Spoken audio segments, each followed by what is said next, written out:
Good afternoon. Welcome to the summer series of Virtual Radcliffe Book Talks. Thank you for joining us. My name is Gina Kim, and I'm the Johnson Kulukundis Family Faculty Director in the Arts at the Radcliffe Institute.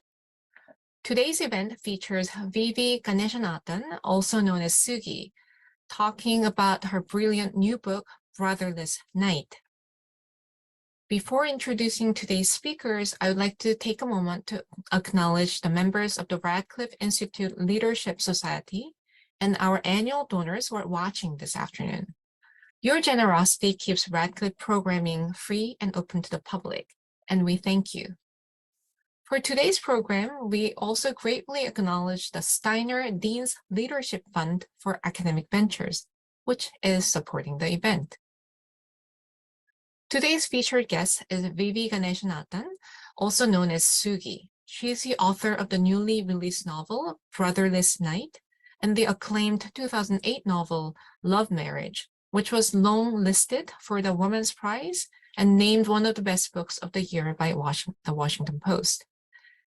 As an American writer of Ilangay Tamil descent, she has been active in Asian American writers community. A former vice president of the South Asian Journalists Association, she has also served on the board of the Asian American Writers Workshop and is presently a member of the boards of the American Institute for Sri Lankan Studies and the Minnesota Prison Writing Workshop. Her research and writing have been supported by numerous grants and fellowships, including the grants from the National Endowment for the Arts and the American Academy in Berlin. She has also been a Radcliffe Fellow. After serving as visiting faculty in creative writing at the University of Michigan and at the Iowa Writers Workshop, she now teaches creative writing and journalism in the MFA program at the University of Minnesota, where she is a McKnight Presidential Fellow and an Associate Professor of English. She also co-hosts the Fiction-Nonfiction podcast on Literary Hub, which is about the intersection of literature and the news. Her new novel, Brotherless Night, came out early this year to critical acclaim, already earned many endorsements, including a New York Times Editor's Choice title. Celeste Ng describes the novel as, quote, an achingly moving portrait of a world full of turmoil, but one in which human connections and shared stories can teach us how, and as importantly, why to survive, end quote. With detailed and measured prose, Brotherless Night tells the story of the Sri Lankan or Ilangay Tamil community that was fractured and tormented by binary conflict from an intimate first-person perspective, which Nathan Hiller in the New Yorker book recommendation notes, quote, the book rang softly for me as a novel for our own country in this odd time, end quote. And if you haven't had a chance to read the book, I highly recommend it. Once you pick it up, it's hard to put it down. I left my copy at home, but I really do recommend it. Following Ganeshananthan's presentation, she'll be joined in a discussion with Elizabeth McCracken, the award-winning author of 8 books and a recipient of the PEN New England Award.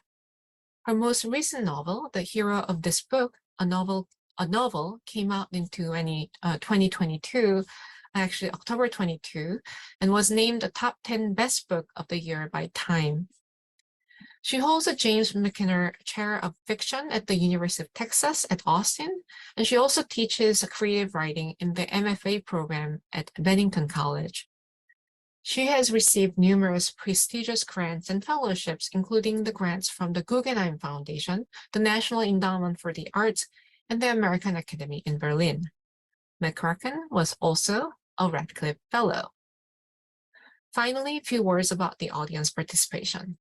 We encourage those watching on Zoom to use Q&A feature to submit your questions at any time during the program, and the speakers will address as many as they can. Since we anticipate a lot of questions, we ask that you keep them short. This will enable the speakers to address as many as possible in the time we have. So thank you and enjoy this afternoon's conversation. Thank you so much to Radcliffe for that wonderful introduction, for inviting me and organizing this, and to Elizabeth McCracken, who will be in conversation with me later, and also to all of you for spending this hour with us. I really appreciate being part of this community, and also that the Radcliffe Fellowship was a key part of what enabled me to finish this book. So it's a particular pleasure to be here today. So I want to read, to start the conversation, a section of the book that is a little bit later, and so requires a little bit of introduction of a cast of characters. So the novel is narrated in the first person, as was mentioned, by a young woman who is part of the Tamil community, which is an ethnic minority in Sri Lanka.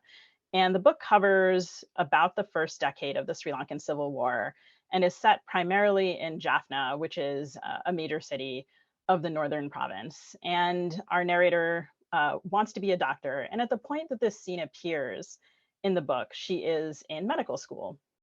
She has gotten that far.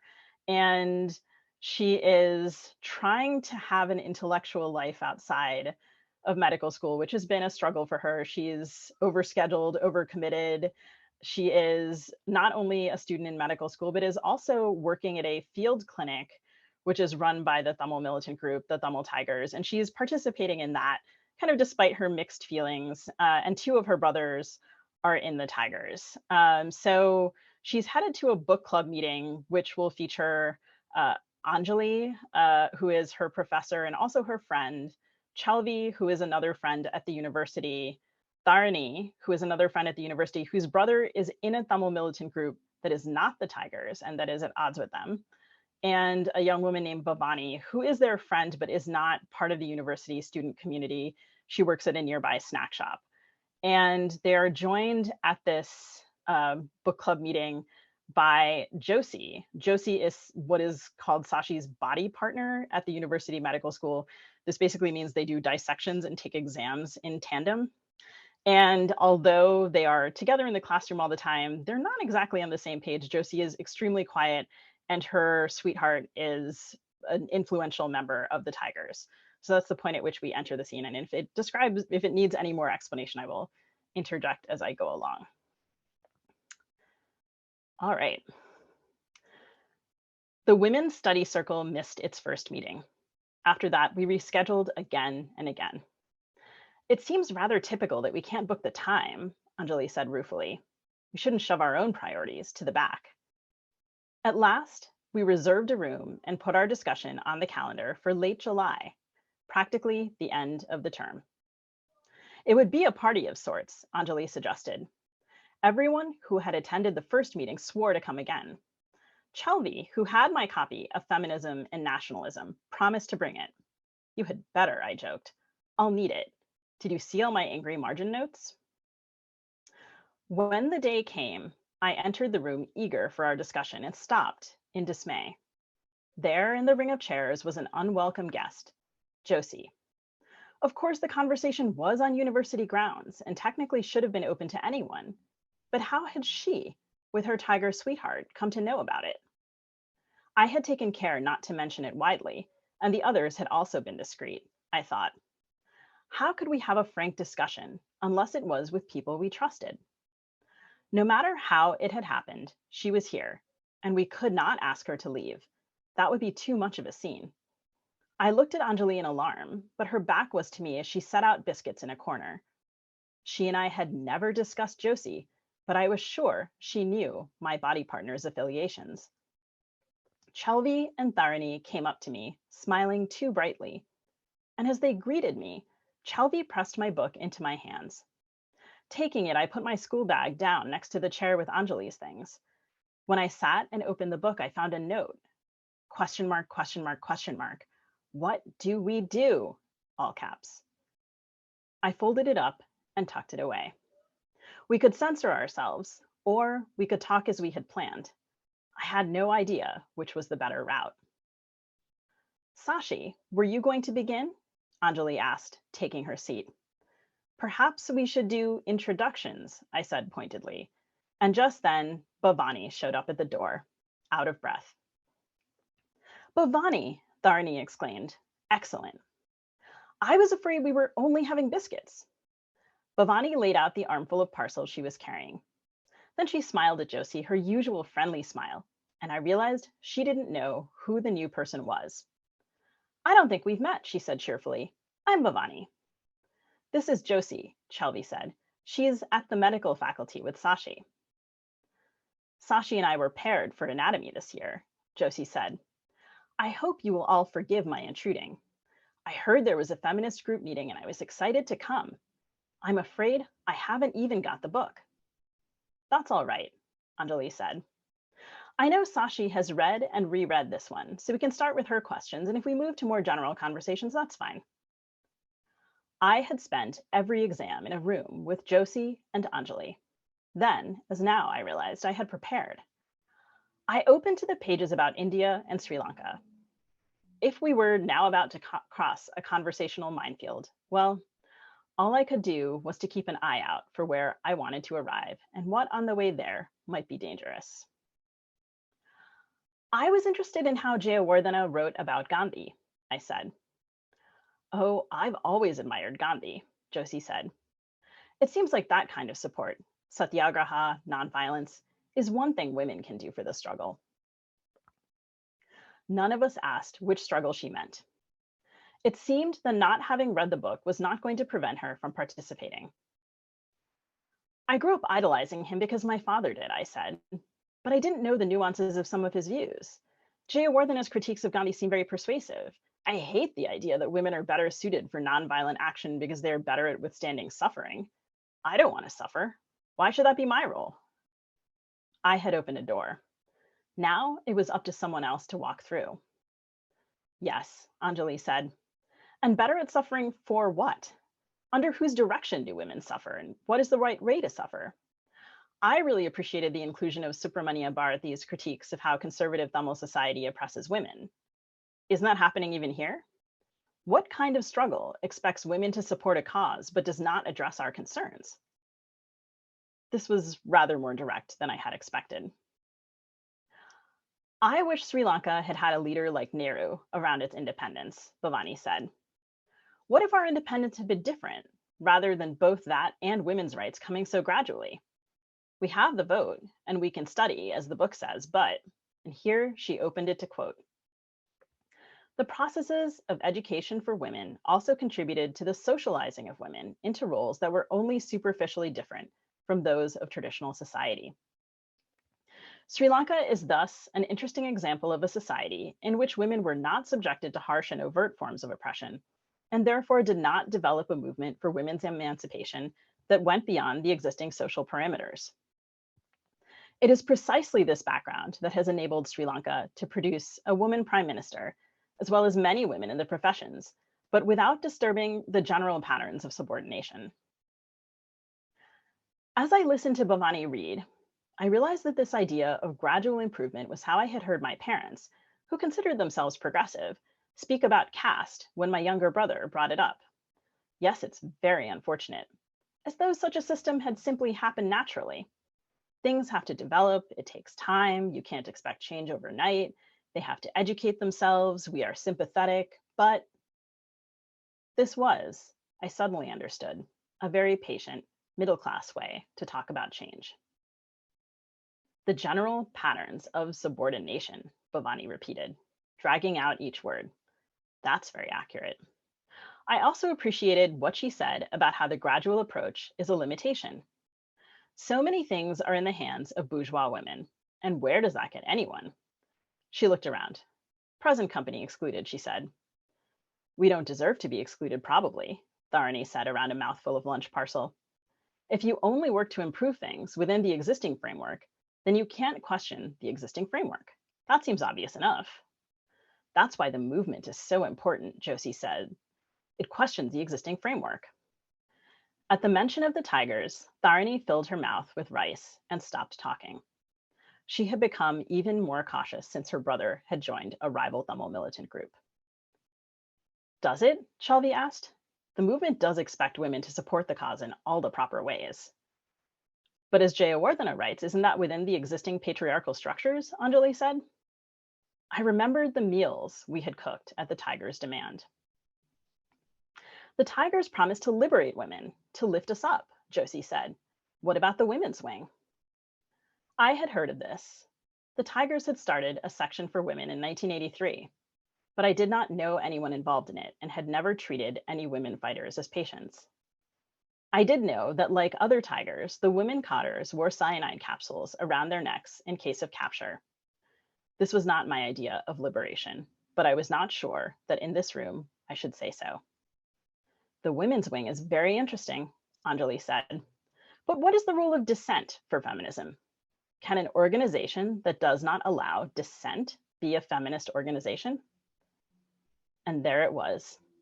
The classroom clock ticked loudly in the echo of her question, which none of us answered, although certainly each of us had an opinion. I'll stop there. And I'll now invite Elizabeth McCracken to the virtual floor to join me in conversation and to pose audience questions. Hey, Sugi. Hi, Elizabeth.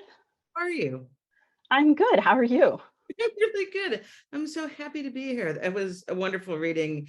And it's such a moving and beautiful and complicated and ambitious book. And I think it meets all of those ambitions. And one of the things that struck me as I read it, and I think I think it's on every page, and certainly in the passage that you just read, is how good it is at explaining what is going on in Sri Lanka during the years of the book, which is a relatively tight time frame. I mean, it's not decades, during the Civil War, and at the same time covering the intimate shifts between the characters in the book, and how beautifully drawn and complicated the characters are. So it covers both the historical record and the personal one. And so you studied fiction at Iowa, and then you went on and studied nonfiction at Columbia. And I'm really interested in, I don't know if you would call it training, but those two types of training, how they inform your writing in both fiction and nonfiction, but specifically this book. Thank you so much for that very generous reading. And also for that really interesting question. For me, I think the major influence of journalism on my fiction was that I had a lot of practice in interviewing people. And I think as a fiction writer, I am often quite introverted. And so as someone who had experience as a journalist, I also had some notion of a framework by which I might usefully break out of that pattern and seek out opinions different than my own and experiences different than my own, and a kind of productive listening that could inform the book, could inform different characters. And it made me sort of not embarrassed to ask.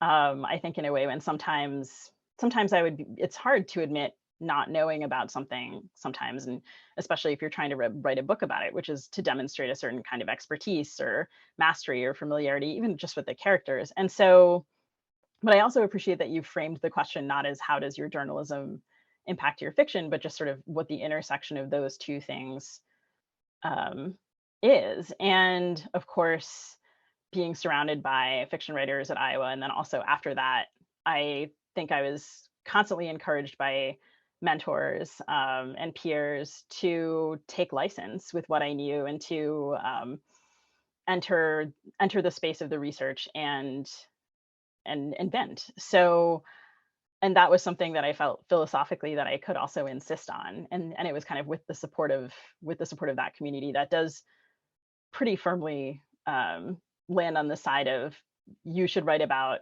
what you want to, and also you should do your best to get it right. And that was very encouraging because it was a pretty daunting project. Do you worry about, when you're writing about historical events, how much do you worry about getting it right? I think that I can imagine scenarios where I wouldn't worry about getting it right. And I think in this particular instance, there is some fiction that covers the period that leads up to the beginning of the war. There isn't as much fiction, or perhaps not as much widely read fiction, that enters the space of the actual conflict, and even less that enters it from the setting that I chose. which is Jaffna. A lot of people are more familiar with Colombo, which is the capital of Sri Lanka. And I wanted to write a book that was set in Jaffna. So I did know that I was entering a space where people had specifically, like, a lot of the book is about censorship because people had tried to erase certain versions of the story that were inconvenient to them. And one of the things I was trying to do was to restore those to the page, even if it was in a novel. So I was trying to get it right. And so I was frequently checking with friends who had lived through that time period to kind of say, just even if this isn't a thing you actually saw, does it seem plausible? Or would you, kind of raise an eyebrow and scoff? And so I wasn't always trying to put things on the page that had not always things that had necessarily exactly happened, but to kind of work within a framework of, if one of your friends who lived through this time period told you this story, would you believe it? And that was really helpful. Interesting. I also wonder how much you thought about the context that you put into the book to, I mean, I don't want to use the word explain, because that question of explanation is a really interesting one in the book, but to give information to the reader, to readers who might not be familiar with this time period, as well as the times that you choose not to. There's this amazing moment towards the end of the book where one of the main characters, Kay, says to Sashi, the narrator, he says something, and then she says, this is a Tamil word for which there's, it says basically like, if you don't speak the language, you cannot understand this. But it says it much more elegantly, and that I found it quite devastating and so interesting, because it's about her relationship to her language, but also it's a sort of nice way to say to the reader, you can't understand everything. So I just wonder, 'cause I feel like you teach an MFA program, I do too, and there's a lot of conversation about what audience you're writing to and how you think about it, and how much context you provide. And I wonder what your thoughts about that are, especially when you're writing a story based on particular events. That's a great question. I think I'm sort of, I think I've put myself in a career where I get to mull it for the rest of the time that I write. And the book does have a fraught relationship with explanation and context. And it is so very much for people with ties to Sri Lanka, and is very much specifically for minorities, and it is specifically for Tamil people, and it's specifically for Tamil people with ties to Jaffna. And also, I knew that I wanted lots of other people to read it. So in what way could I kind of contest the notion of explanation and consider its inadequacy and my own frustration over the years, and the moments when I've been asked for explanations and fail at them? I mean, even every time before I give a reading, I'm like, how much about the war should I say? And how much time do I have? And there may even, maybe when I go back and consider what I said before this reading, I'll sort of think, oh, maybe I should have explained more, like, who are the Tamil tigers? I didn't actually contextualize that before this. How much am I relying upon a world in which, when I started reading, we didn't Google things then when we didn't know them. The burden on the reader to look stuff up was greater. And I think now there is a freedom and access to the internet, and also like a kind of critical thinking that is required there too, to see what the reliable information is. But in some way, I hope that I'm offering context that is both reliable, that doesn't pretend to be exhaustive. I think I'm always trying to gesture at the incompleteness of any story. Because I think when people ask you what audience you're writing for, they're always a little bit like, this audience might only read one book set in Sri Lanka. And you're always getting kind of the voiceover to the movie trailer that's like, if you read only one book. And I hope that you read two. I hope that you read three. So I also don't want to write a book assuming that people will only read one book. That seems sad, actually. So, and then some of it also was about figuring out the context for myself and figuring out what version of it I believed. So then in that way, it was useful. It was useful too. But then there are, I am a heritage speaker of Tamil. I have also studied in a school. I studied it at Radcliffe, actually, in one-on-one lessons with Jonathan Ripley, who is the Tamil instructor there. And there are moments when the book gestures at the impossibility of translation Um, and I know also that Thummel readers have appreciated that, and that I really enjoyed writing those moments to sort of be like, beyond this, there is a story that exists in some other context, or some other set of words. And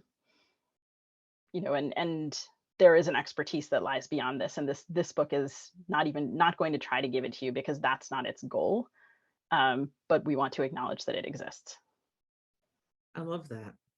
Thanks. And I also love the fact that that if you can write a book that's specifically for specifics, and I hate the word the reader, because the reader is always a jerk. And but that you write a book specifically for groups of people, that doesn't mean that it's not deeply meaningful to people who are not within that group, simply that it's not specifically, I sort of think your book is for anybody, but that the writing of it has a specificity of intent, and then it has another life with other sorts of readers. Because I did, as I say, the fact that there were things I didn't understand, I found as moving as if I did understand them, but on the other side of it. Thank you. I love Sashi as a character. She's so complicated and just one of those characters that you just apprehend her soul on the page. And one of the things I like about her is that she's often quite angry and talks about, she says she doesn't there. And it reminded me of, you used to occasionally tweet about your rage, not your rage, but in quotations, your rage. May have also been your rage, but the phrase was almost a sort of anthropomorphic character about rage in modern society. And when you were writing those, and when I was reading this book, I thought about how rarely anger is written about in that way, and particularly purposeful and meaningful anger that springs from something genuine and with which you might do something. So if you can talk about writing about anger and its uses both for characters but also for writers.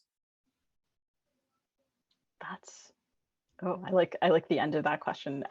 Thank you for all, I think I hadn't made that connection actually between those your rage tweets and Sashi, but I think they are very connected. And I have a friend who said to me several years ago that she thought anger wasn't a useful emotion.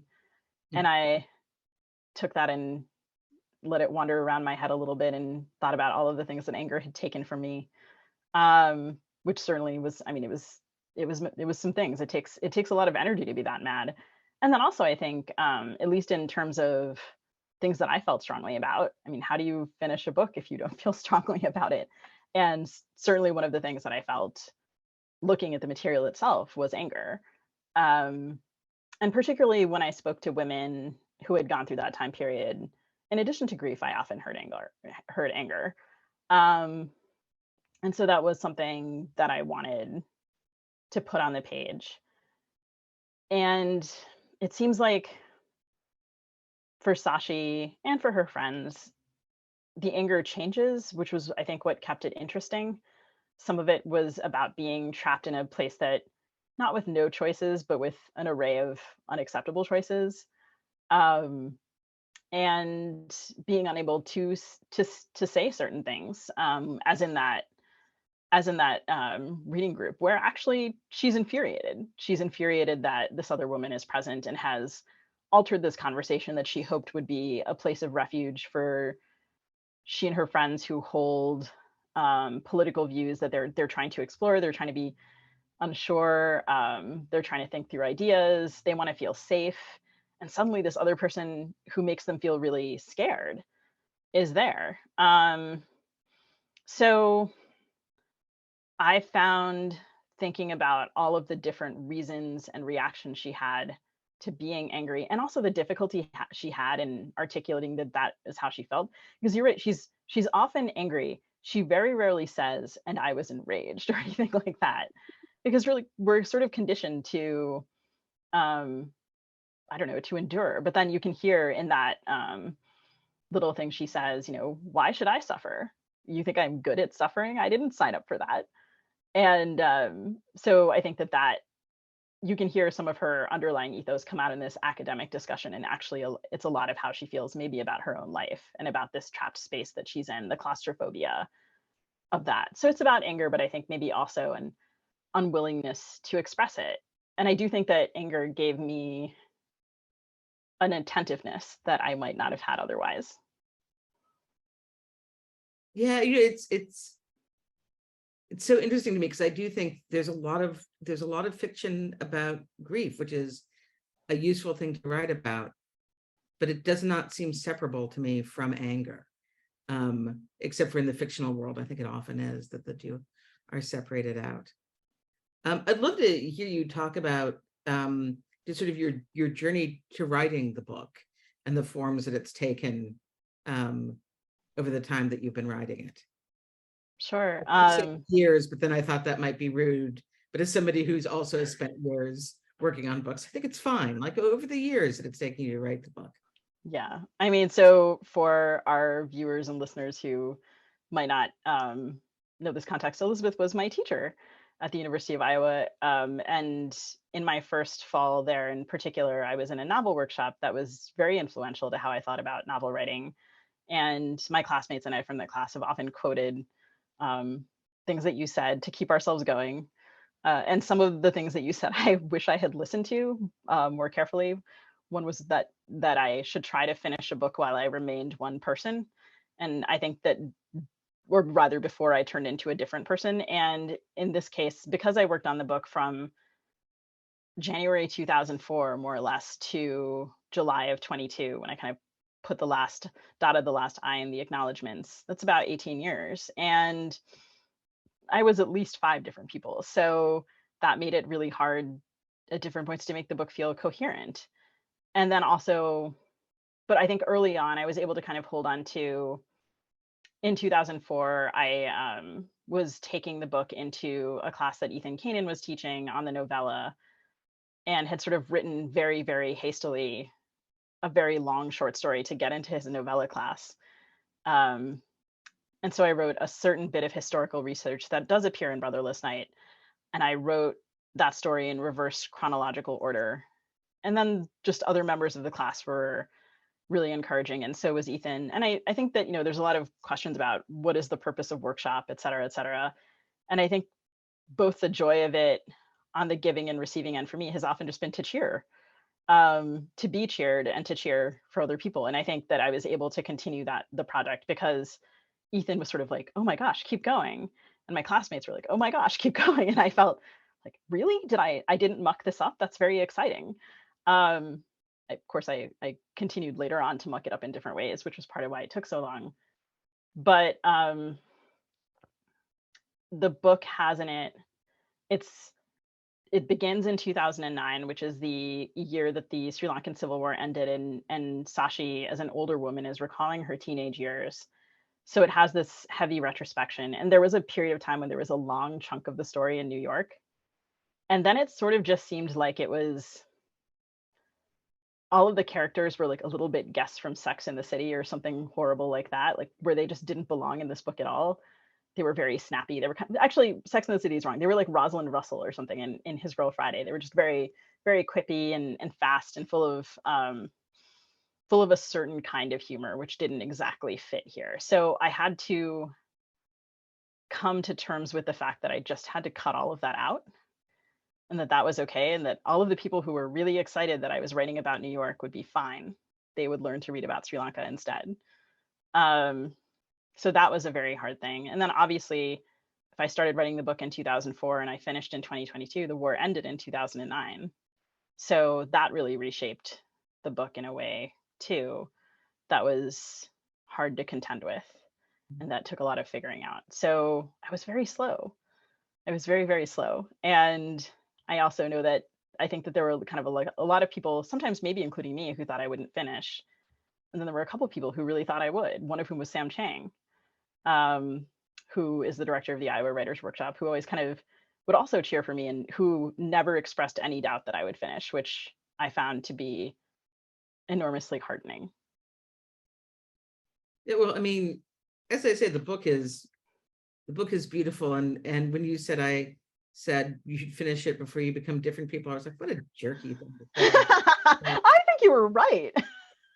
But it I doesn't, think it doesn't, I will be honest, sometimes when you read a novel that took somebody a long time to read, you can see the lines where the Rosalind Russell characters have come out, or where somebody has been combined into one or two characters, but that's not true in this book. It feels just beautifully shaped, and there are a lot of characters in it, and it's complex and very beautiful. Thank you. Um, You also told me to write in chapters, which surprisingly, before my first book, I did not. So I was often just reminded of things you had said to me, like sort of like, Sugi, use your common sense. And well, no, the chapter thing is a hard won experience on my own part. So, I wonder if you can talk about, and maybe this has to do with your training as a journalist and your experience as a journalist, writing violence, because there is necessarily violence in the book, and it's really, I thought, extraordinarily rendered. And I wondered whether it feels so necessary because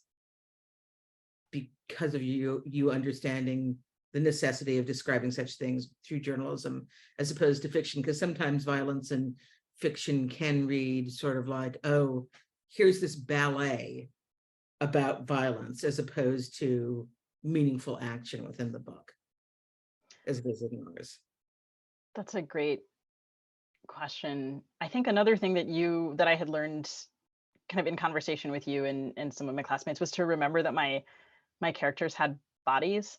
And I think I have a tendency to write characters who are sometimes very cerebral. They're lost in their thoughts and their ideas, and just for pages upon pages, nothing is happening to them. And then when I talk to people who had lived through this period of time, their lives were crammed with happening almost against their will, and a lot of it was happening of bodily consequence. It would be about, it would be connected to an injury someone had suffered, or a loss, or like just they were very much in their bodies and they were telling the stories of their bodies. And I think respect for that was something that I wanted to demonstrate. Sashi wants to be a doctor, and I've been fortunate to be around not only a lot of physicians, but particularly a lot of Sri Lankan physicians who have modeled that for me, I think, in a really valuable way. And so that, I think, was part of it. I was also worried about things like, does the book have the right degree of violence? Is it too violent? Is it not violent enough? And I have a pal who also helped me a lot with Love Marriage, and I kind of would sit around and spitball with her and say, in this scene, in this particular historical incident, inevitably bad things will happen to this family, Sashi's family. What if I did X, Y, and Z? And a couple of times she actually, she did steer me away from, she was sort of like, if you do this, you already have that. How can you create a balance here?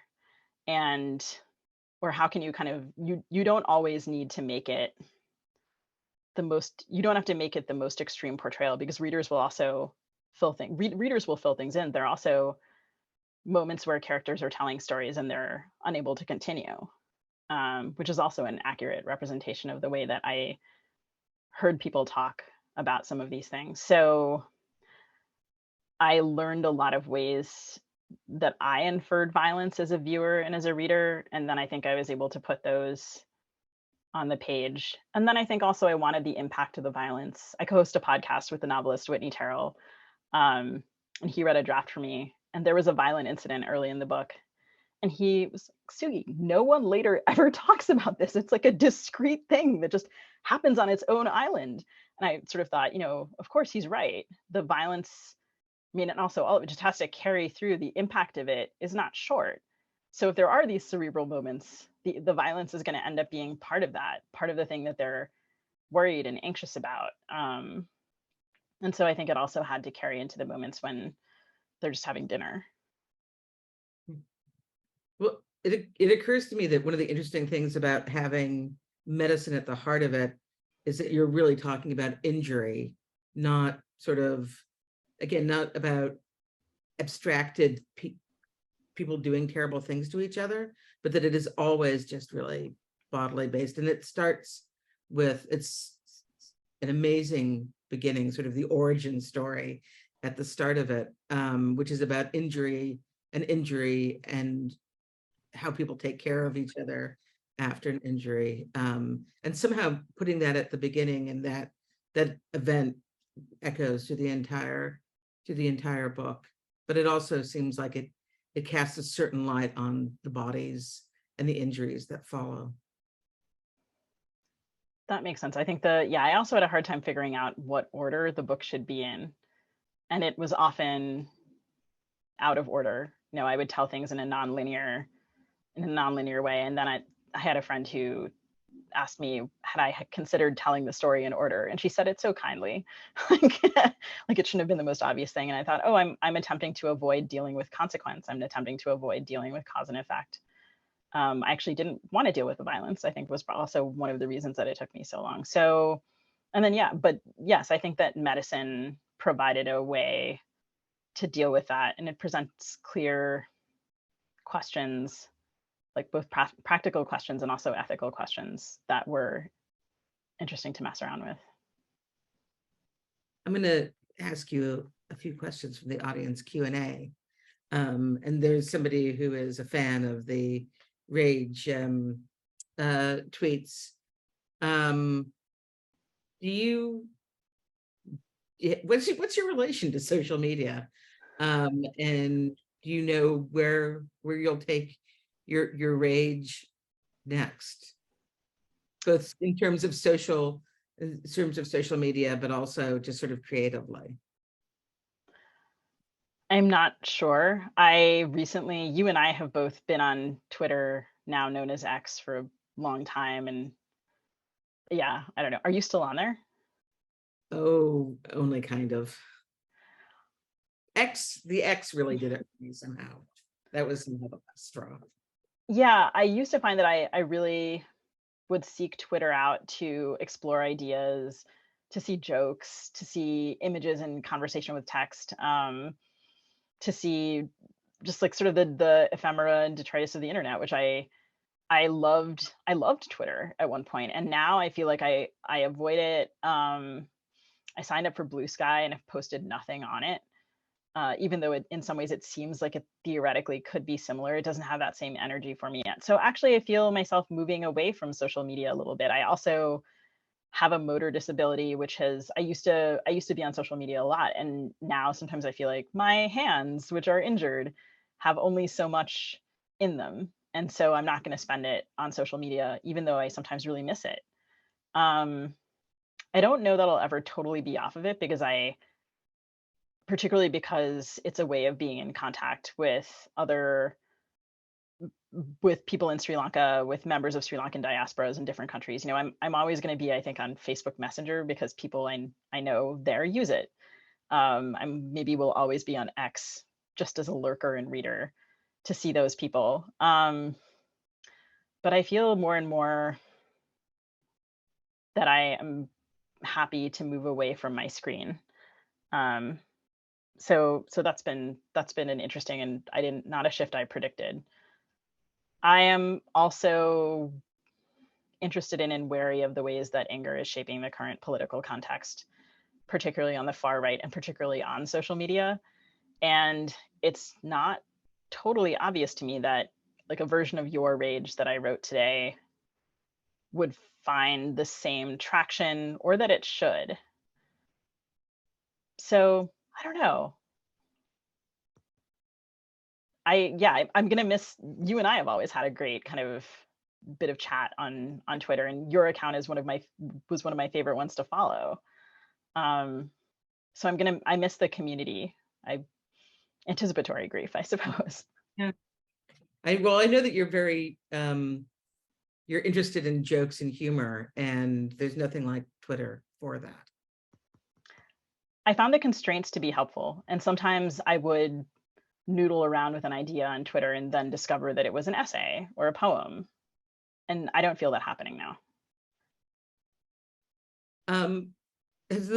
Someone wants to know whether the book has been published in Sri Lanka, and if so, what its reception has been.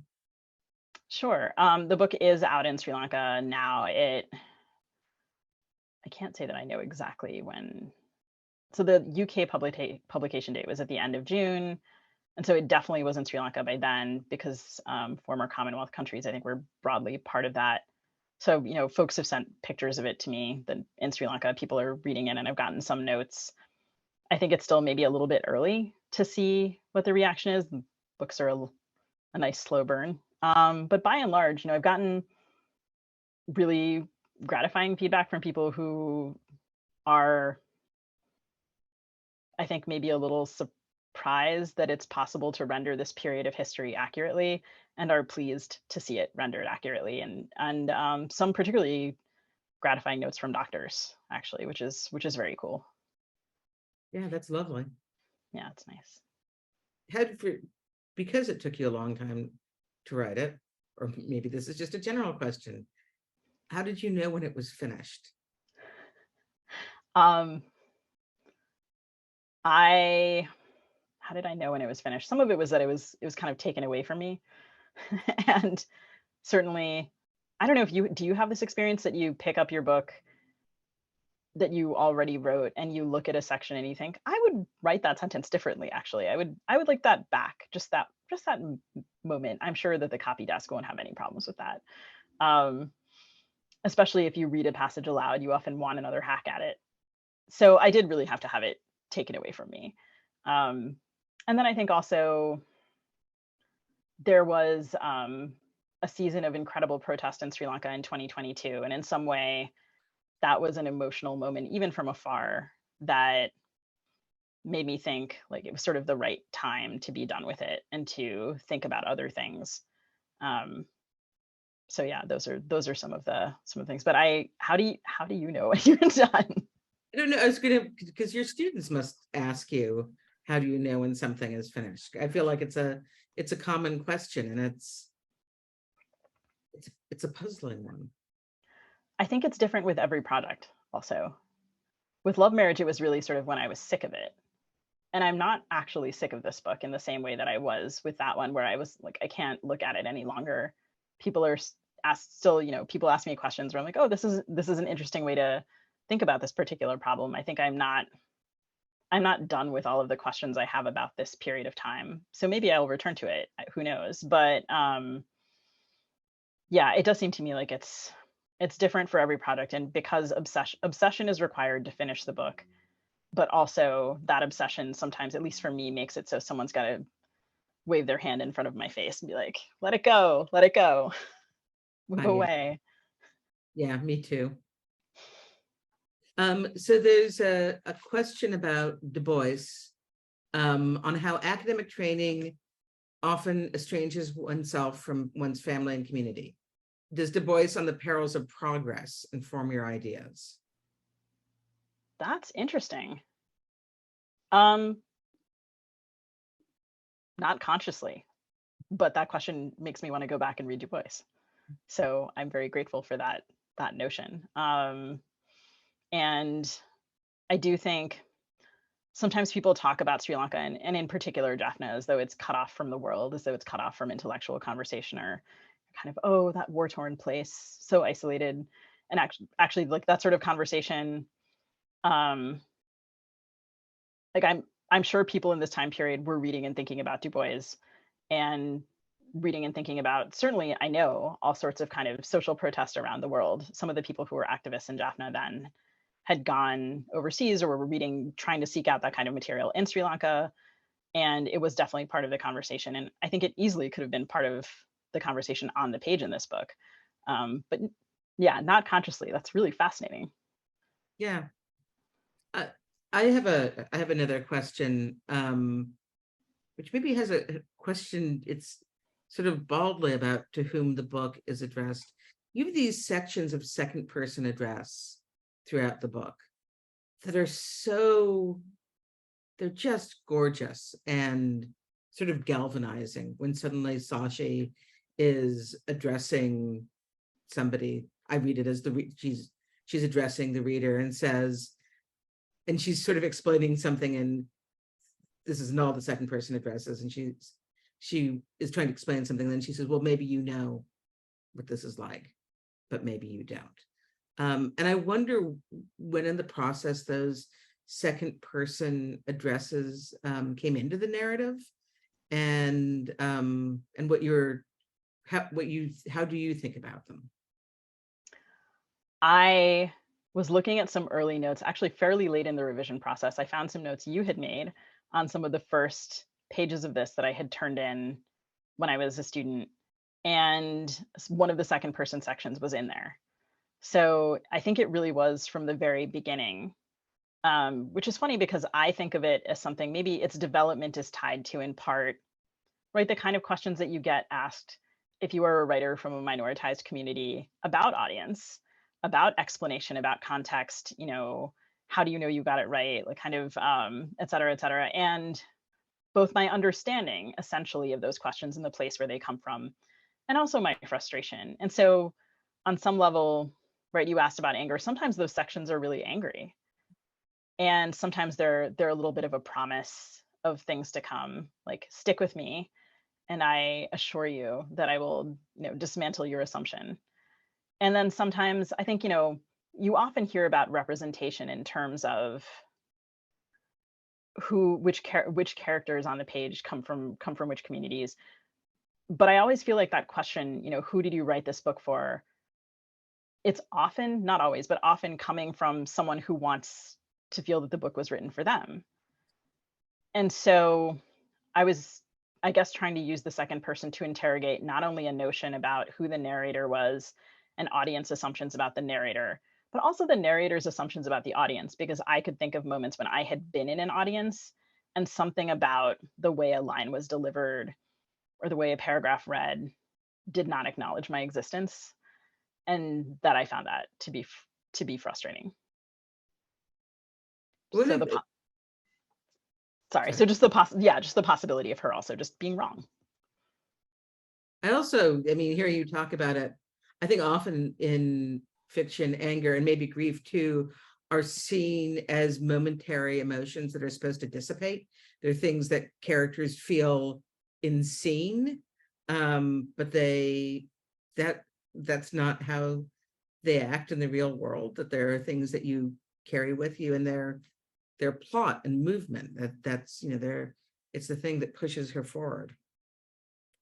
Did you have any?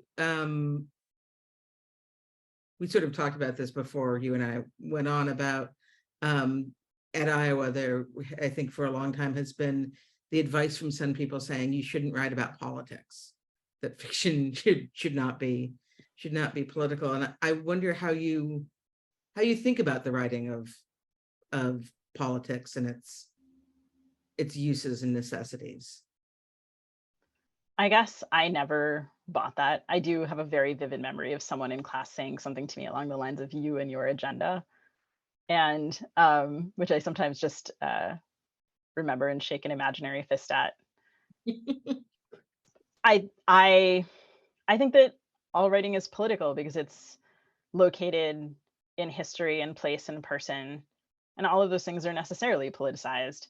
Doesn't mean that has to be the thing that comes to the fore. It happens that I personally am very interested in like politics, both little and big P.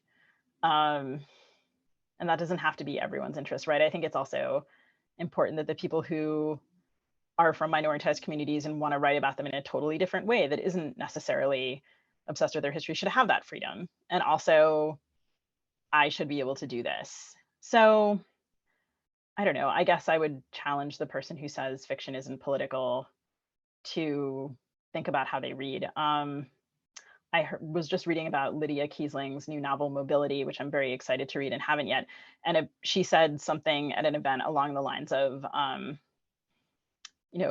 like fiction is political and also fiction can't solve our politics, which I think that that's right on. Like, I don't think that my book doesn't fix anything. It is not that kind of act, but it is political. So yeah, like kind of what are the boundaries of expectation around that? And then what more can I expect of myself beyond writing? Well, and one of at this particular historical moment, one of the things that is so interesting about your book is how naughty it is. That's KNOTTY, about who the good guys are, like the clarity. It's about not necessarily having that clarity of thought about politics, but of how complicated they are. And about, I mean, we're coming to the end of our time. One of the things that the book does is it makes clear the fact that's easy to forget, that history and wars and mobs are built out of individual people, and as well as being about the interactions between those individual people. Is there, I always hate this question that I'm about to ask, Sugi. I don't even know why I'm asking it, which is there anything you wish I'd ask? Is there anything else any other thoughts that you had that you? I guess I will very briefly say that my book is also an homage to a nonfiction book called The Broken Palmyra, which is a human rights document, and which is really, I guess, in a nonfiction sense, like it's about civilians in Jaffna, ordinary people, enduring this period of time, and it was an invaluable resource. I know it's in the Harvard Library. It's in a lot of university libraries. So, and some of it is online. So for people who are particularly interested in this period or in human rights, it has a remarkable sections connected to women. I would just really strongly recommend it and say that I'm indebted to it. So you had an answer to the question. It is a hard question, but yeah.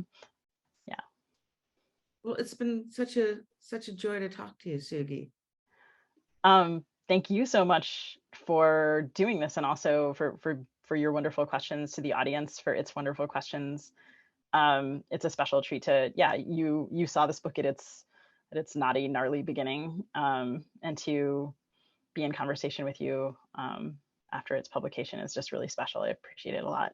And thank you to Radcliffe for inviting me.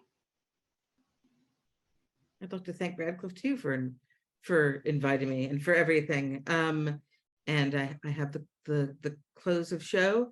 This concludes our program today. I want to thank Vivi Ganeshananthan for her reading and conversation, and to thank everybody who's joined in for the questions and your attention. It's been a really lovely afternoon. Today's program has been recorded. This is why I have to look and not wing it, because I got a little lost there. Today's program has been recorded and will be posted on the Radcliffe website in about a week. For information about upcoming Radcliffe programs, including the final virtual book talk for the summer, which will be held next Tuesday, August 15th at 4 p.m. Eastern Time, and to see past events, please visit radcliffe.harvard.edu. And thanks to everybody for coming.